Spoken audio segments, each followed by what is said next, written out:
How you doing, Pete? Hello, mate. You there? Can you see me? Yeah, I can see you, mate. How are you? I can't see you though. Yeah, I've got a camera issue, so I have to do it behind Oh, the camera today. oh, right. All right, we've all I'm got all right. tech problems, haven't we, at times? Yeah. Kent So, had, Kent had a big problem the other day with his. He's gone to get a new one today, so that's good. yeah, I listened to it. Yeah, it was terrible, wasn't it? Because he made some good points, but right on the good points, it went. You know what I mean? Yeah, it's not his microphone. It's something to do with something else, and he was a bit embarrassed about it. But he's quite Ah, professional, no. Kent. Yeah, that's all right. How are you, Pete? Anyway, I'm not too bad, mate. Not too bad. Just as I say, take each day as it comes. yeah, I want to cover the show that's just been on before we go into Yeah. the Crusher Ben and Junior Eubank stuff. Is that all right? Okay. Yeah. That's brilliant. We'll start with Daniel Dubois pulling out. What do you make of all that, Peter?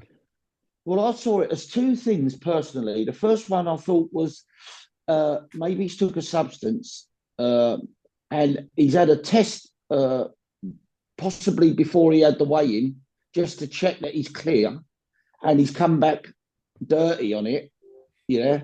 And rather for safety reason, they've pulled him out. Yeah, that's one thing I thought of. They pulled him out before he has the fight, and then afterwards he gets stripped of his title. Whereas now he's just basically sick. Yeah. But Yeah, I'm not sure whether they still have to say, well, hang on, he's pissed dirty or not. You know what I mean? Or whether it's he's got his own doctors in or whatever to do a test. You don't know. I'm not saying he's took steroids. I'm saying it could be a medicine. You know. yeah. So I'm not saying he's took any steroids. I'm saying it could be that. But the other thing that really clicked for me is I know he's fighting Usyk next, right? Mm. And I think that Usyk has turned up in Riyadh and basically agreed to the deal that Turkey's put to him. Obviously, his management have done a deal before that he got there, but he never really signed it or said yes to it. And I think confirmation might have been given the week he arrived there. And they went, right, we'll get him out before the Dubois out before he loses to Parker. Or if he lost to him, he loses the unification fight with Usyk. So that's another thing I come up with. They're the two only things I could think of. I don't believe he's genuinely got an infection. Yeah, I think they've took some by accident and they've pulled Yeah, it because if he shows up yeah, in test after the fight, there'll be lawsuits, especially if Dubois puts him on button moon. yeah, exactly. Yeah, So they've played it safe, but then the other side of the coin is the powers that be were all saying with safety is paramount, and then they get a guy on a propeller plane in Congo to main airport, and then on a jet to Ethiopia, from Ethiopia to Dubai, and Dubai to Saudi. Rolls in at 3 a.m. Not on the Friday. I got it wrong on the Saturday. Fights Saturday night and went and 22 and a half stone overweight and had a training session in 6 months.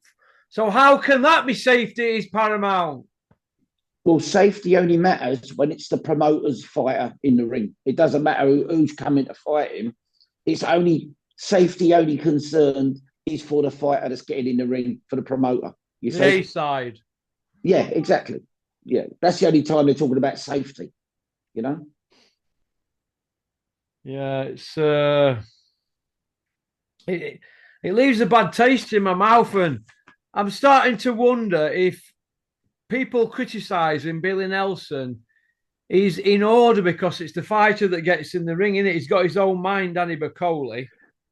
Yeah, but look, the fighter and the manager, and as a former manager, I know this at world level that a fighter and a manager should negotiate between each other. Sit down and talk. Like I would say to Nigel, like, I don't think you should do that, or I don't think you should do this, or I think you should take that. Now, I blame Billy Nelson totally because at the end of the day, if he got in and won, they'd have said he was the greatest manager in the world. Do you see what I mean? Yeah. But he took the wrong way by putting his fighter in well overweight, 2.5 stone, 3 stone overweight, and he put him in where in a heavyweight contest where it's dangerous.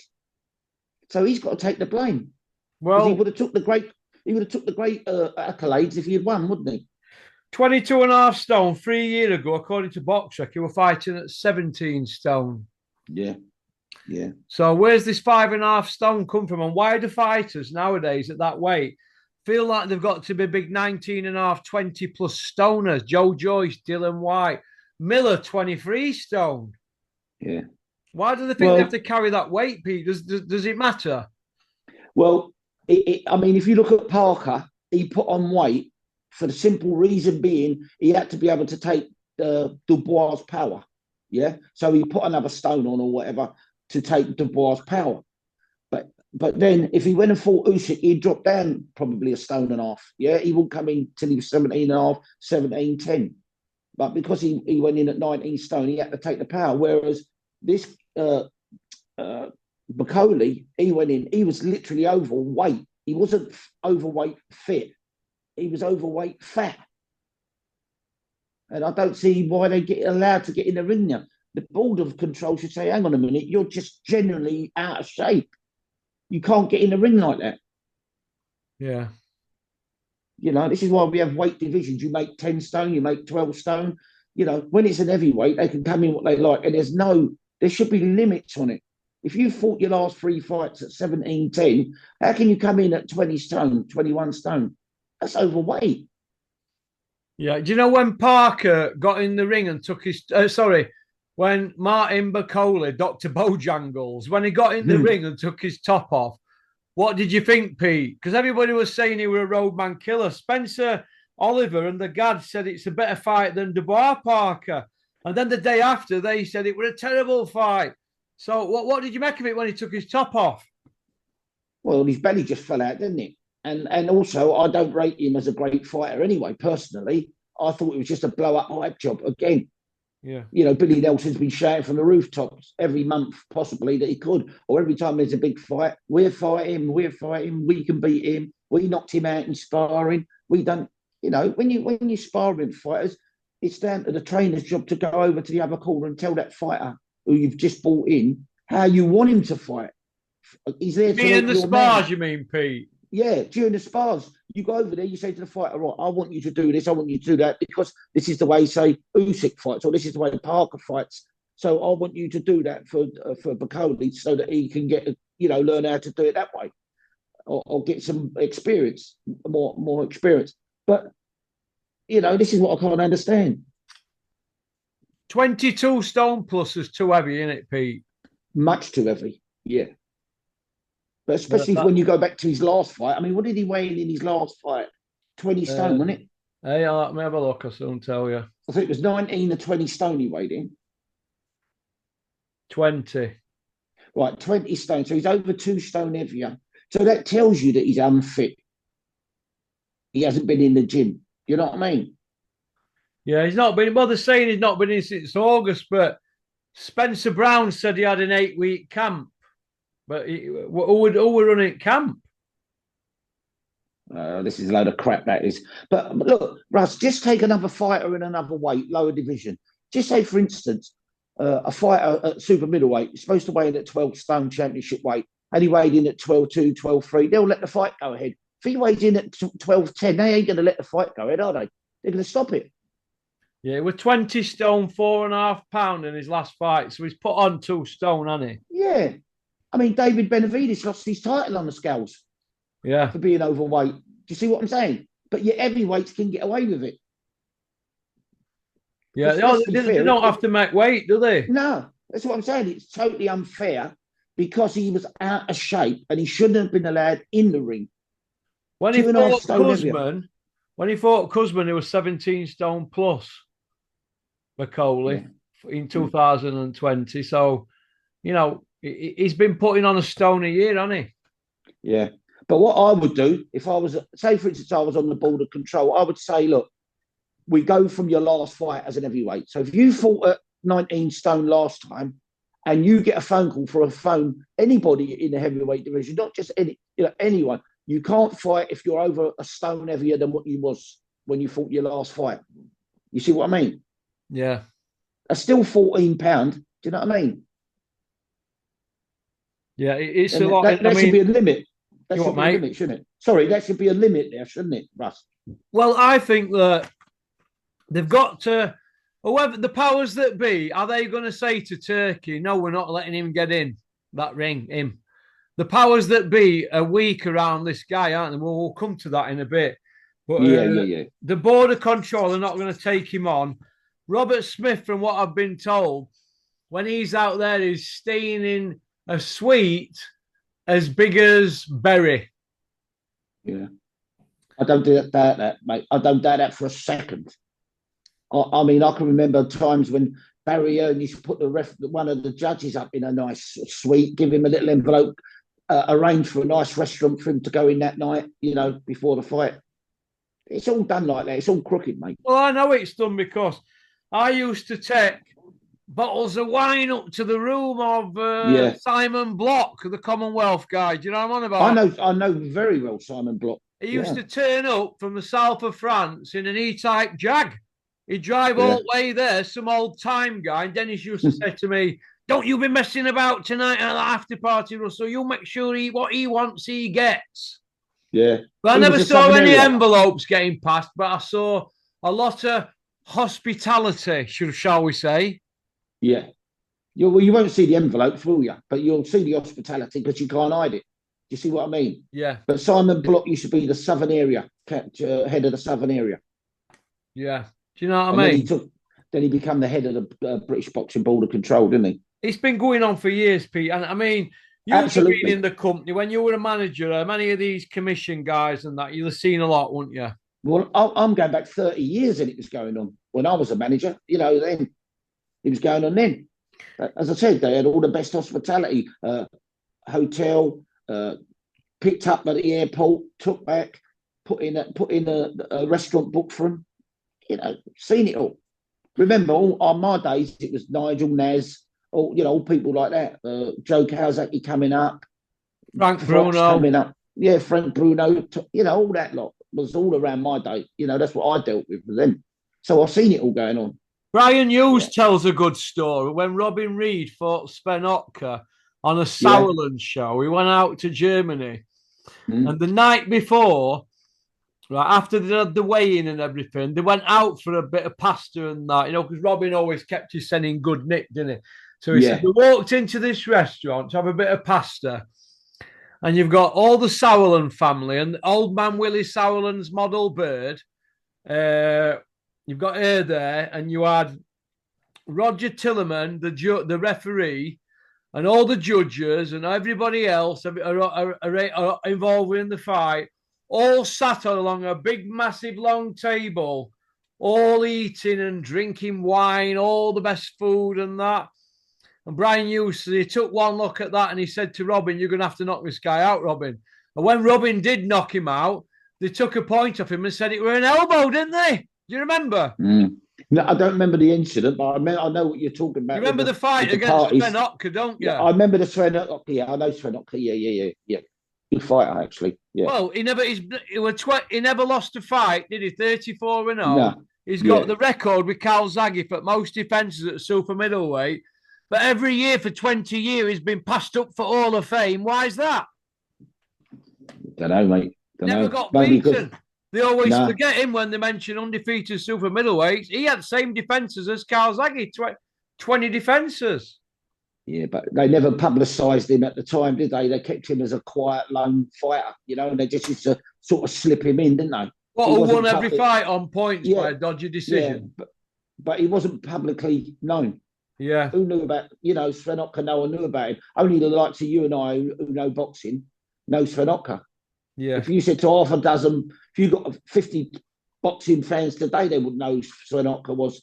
And they could be all super middleweight fans and they still wouldn't know who Sven Otka was. Do you know what I mean? Yeah. Okay. Let's talk about the rest of the show then. Yeah. Because there were some great fights on it, Pete. We can't say there weren't, can we? No, there were some good fights. Yeah, some good fights. There were some good fights. What did you make of Shaka Stevenson against the Doncaster kid, Josh Padley? I think he got exposed a little bit there personally, Shaka Stevenson. Look, we know he's a talented kid. We know he can move well. We know he can box. But one, he can't break an egg. And two, he should have got that kid out earlier, really, if he's at the level we think he is. I think he's going to be hard to beat because he's still a good mover and a good boxer. But he's not exciting to watch, really, is he? No. You know, don't get me wrong, his talent's there. We know that, you know, but apart from that, and obviously he's been built up, you see, as the greatest thing coming, but he lacks the punch. He lacks the excitement. Like, he doesn't really want to get involved in having a fight. You know, he's like boxing on the outside, you know? Yeah, he's going to find it hard, in my opinion, Stevenson, to move on from that, because how can he call out Tank Davis now? Exactly. That's number one. And two, will Top Rank want to pay him what he wants? You know, I know he's under contract, but I bet they've got movement in their contracts. You know, because you know he can't sell a show out, can he? Let's be fair. No, he can't sell the ticket. His style, he needs these big fighters, or he has to go on the big shows. Why do you think he's dropped down and come to Riyadh?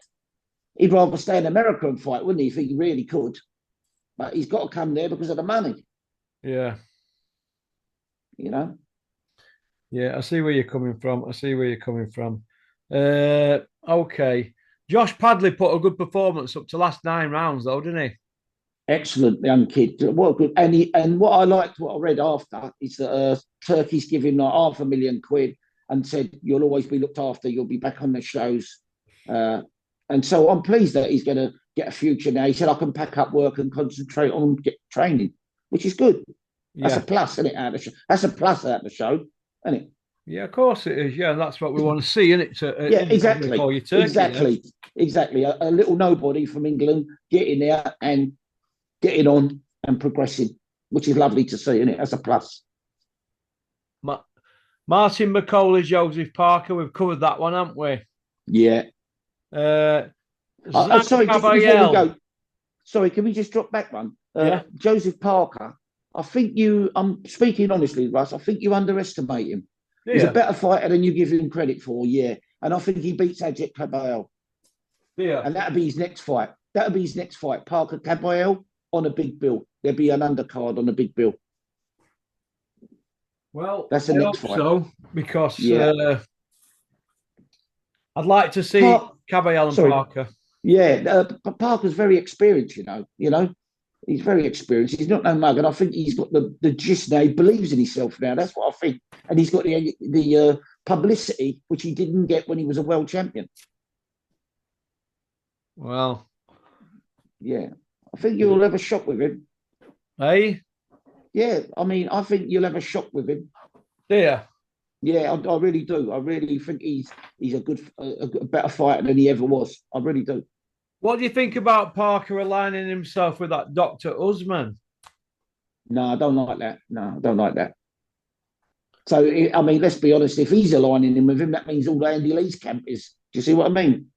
Well, Ben's aligned himself with him. Tyson Fury. Yeah. And there's others. It's not Amir Khan. He's Dr. Dangerous, really, isn't he? He ain't Dr. You know. Well, Border Control have come out and said he'll never get a license.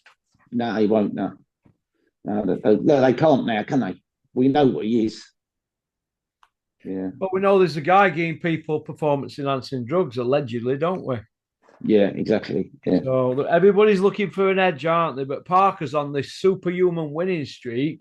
But when I strip it bare, Pete, I know you'll think of being harsh here. Zhang's a big old fat man, right? So were Martin Bakole. Derek Chisora's shot to bits, and so was Wilder. So if we want to be picky about Parker's CV, we can, can't we, really? Yeah, I totally agree with you on them 4 fights. But I'm not picking him on them 4 fights. I'm picking him on his ability that I see. Yeah. And I know of him. I'm not picking him on them 4 I know fights. It's a bit of a debate, Pete, and I know you're a bit more better schooled than me at this, but I know statistics. Yeah. You're picking him on his last 4 appearances. I'm not. Yeah. I'm booking him on like overall. I still think he's a very experienced fighter. He's one of the, for me, he's one of the best in the division because there ain't that many in the division to choose from. Do you think he'd take Dylan White rematch, Pete? Who, Parker? Yeah. No, yeah, Parker. Oh, yeah, he'd stop Dylan White.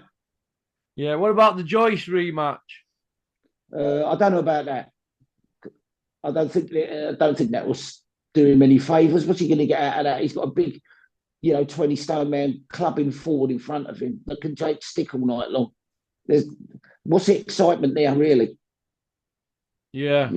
I don't think Riyadh will want it anyway. Yeah. No, I don't think they want that fight. Joe Joyce would have to do something in England first. He'd have to come in out here and knock someone out first before he got another shot in Riyadh, wouldn't he? Or he got a shot in Riyadh. Yeah. Yeah, he You would. know, What do you think of Callum Smith and Boatsi? I backed him before the fight. I said, if Callum it's a Smith. Callum, yeah. My girl was sitting there, and I said to her, if this Callum Smith, I said, this fighter here, the white guy, I said to her, if he is Callum Smith of old, he beats Boatsi. But full credit to Boatsi for his chin, mate. I've got to say that. Christ, what a good chin. Great fight. He's a tough Boatsi, isn't he? I never thought he had a chin like that because not many 175s would have stood up to them punches. Well, he did well, didn't he, Boatsi? Yeah, he done excellent, yeah. But I don't think neither of them are ready for Bivol or Berbatov. Don't you? No, I don't think either of them will beat Bivol. Bivol's too schooled for them. No, he's too schooled for them. He'll just take away what they're good at. He'll take it away like Usyk does. These are Eastern European fighters. They're very schooled. And what they do is whatever you're good at, they take away from you. Yeah. You know? Yeah, Bivol's very good, isn't he? Oh, he's excellent. I told you, personally, I thought he won both fights, but that's my opinion. Everybody's entitled to one, Yeah, we'll come to that fight now, but I want to talk about Callum Smith. He showed a lot of heart, didn't he? Say he got a cut. Yes, he really dug in. He had to dig in because he got caught himself a few times and was hurt. He admits it. He was he really did dig in and he showed a lot of class there. But in saying that, Boatsi fought the fight that Callum Smith wanted. Do you see what I mean? Is that the first time we've seen Callum Smith in a firefight, Pete? Yeah, definitely. Yeah. He weren't really in a firefight with Canelo, what he really is. No, I was just going to say that. He weren't in a firefight with Canelo. He was surviving, wasn't he? Yeah. He went in there to do 12 rounds. But in full credit to him, with Canelo, he only had about 3 weeks camp. And then the last week he was doing media. They gave him a 4-week camp, but the last week till media. Yeah. So he only had a 3-week, 4-week maximum camp for Canelo. I'd like to have seen him fight Canelo with an 8-week, 9-week camp. Do you know what I mean? Yeah. Which brings me to Dimitri Bivol and Artur Beterbiev, two guys at the top of their game, $10 million each. Yeah, I scored. Funny enough, you should say that. I scored Callum Smith 115, 113, and I scored Dimitri Bivol 115, 113. And both fights, one of the judges had the same as me, 115, 113. Yeah. I always get one judge on my side, but what a great fight. It was two great technicians. Well, one good technician and one really powerful man, and he, that Berbatov, powerful man. Oh, God, he were catching Bivol early on, and Bivol, you could see pain in his face when he were caught, couldn't you? Yeah. I'll tell you what you got to do, Russ. You got to get that fight on again, forget about the boxing, but just look at Berbatov and when he's in certain positions, how his body looks. It's so freakish. He looks enormously strong and powerful. He's fucking one powerhouse of a man, he is. I'll tell you that. But a 12.5 stone man. Yeah, he's enormous. I can see why everybody was frightened of him. Could you imagine him at cruiserweight? Him better be. Cool. Yeah, but I think you need a couple of fights to blend into the weight. But yeah, he's a powerful guy. But I think that time's catching up on him now, though, a little bit. Father time, it's catching up on him a little bit. Yeah, you can see it. But he's still a powerhouse. He'll still beat any 175 out there. Oh, yeah. It's just that Bivol's a class technician like Usyk. They're very similar, Yeah. Virgil Ortiz Jr. against Israel Madrimov, Pete. Pretty even, but I thought they was both pretty even myself. I thought it was a good little fight, good little tussle, but there weren't much in it either way, was there? I thought the right man won, but Madrimov is lost his oomph since he's lost his title. I don't think he's the same fighter now. But Virgil Ortiz is coming up. But for me, Virgil Ortiz can only come forward in straight lines and big punches. Depends on the big punches, you know. Every shot's got to have power in it. Yeah. We're coming to the juicy bit now. Yeah. Right. Carlos Adames, £1.2 million or Oh dollars God. against Yeah. Amzad Shiraz, whose best win is Tyler Denny, 800,000, and every 47 out of 47 media guys had Adames winning. Bricktop said it could have gone either way, but the judges had it 118, 1110, 115, 114 Shiraz, and 114, 114. Can you explain how them judges 9 and 8 rounds apart, Pete? Yeah. Well, obviously, for me, the one that's 114, 114 has probably been bought. I said to you, the What same thing about the happened with. 115, 114 Shiraz guy? Well, he's definitely on something, and he's watching a different fight. You know, I don't know how they get away with it. These judges. I mean, it's wrong, isn't it? You're talking about a man's career.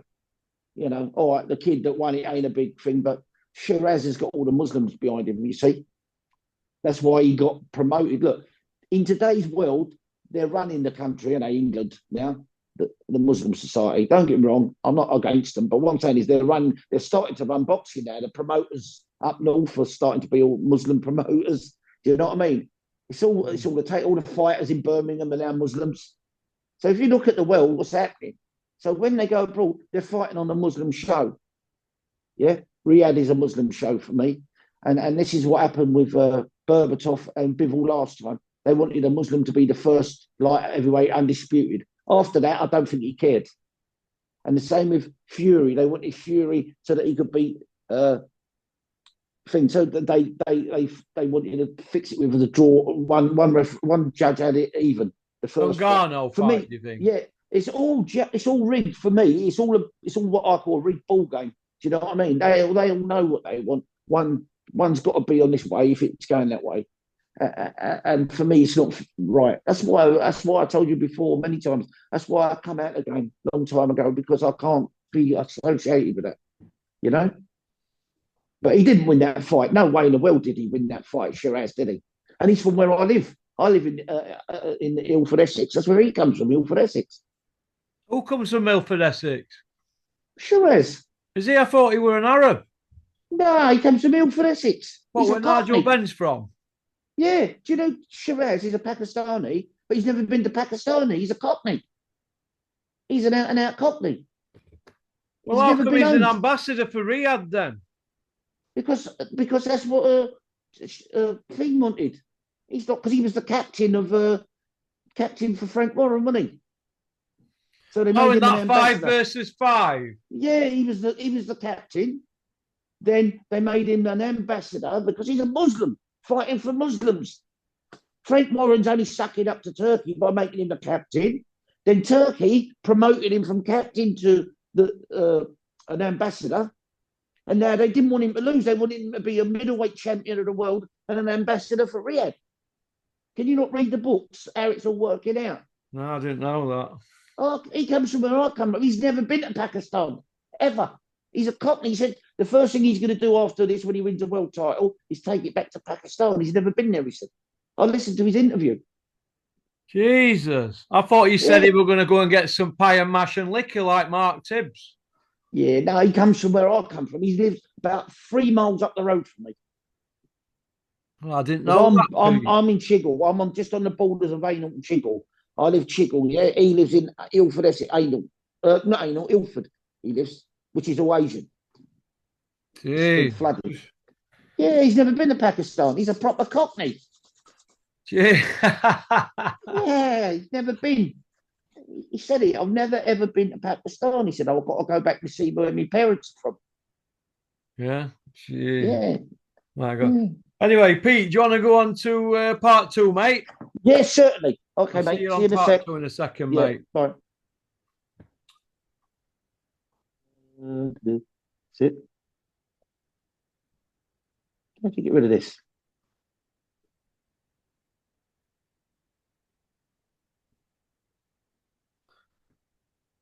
How do I get rid of this? Hang on. Thanks for liking and subscribing and leaving a comment. We'll see you on part two. Pop, pop, bang.